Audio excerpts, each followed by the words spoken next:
ವ್ಯಕ್ತವಾಯ್ತು ಗುರುದಯೆಯಲ್ಲಿ. ಸಾಯಿ ಬಾಬಾರ ಕರುಣೆಯು ನಮಗೆ ಅನುದಿನವಿರಲಿ ಎನ್ನುತ್ತಲಿ ಭಕ್ತರೆಲ್ಲರೂ ಒಟ್ಟುಗೂಡಿದರು ಚಾವಡಿಯ ಮೆರವಣಿಗೆಯಲ್ಲಿ.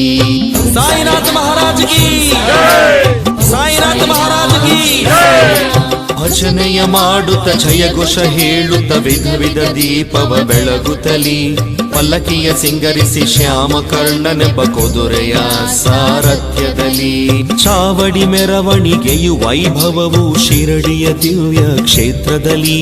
ಶ್ರೀರಾಮನವಮಿ ಕೃಷ್ಣಾಷ್ಟಮಿ ಗುರು ಪೂರ್ಣಿಮಾ ಪ್ರಮುಖ ದಿನಗಳಲ್ಲಿ. ಬಾಬಾರ ಕಾಕಡಾರತಿ ನೋಡಲು ಕಂಗಳು ಪಾವನವಾಗುವುದು. ಪಂಚಾರತಿಯ ಸ್ವೀಕರಿಸಲು ಮನವು ಪವಿತ್ರ ಹೊಂದು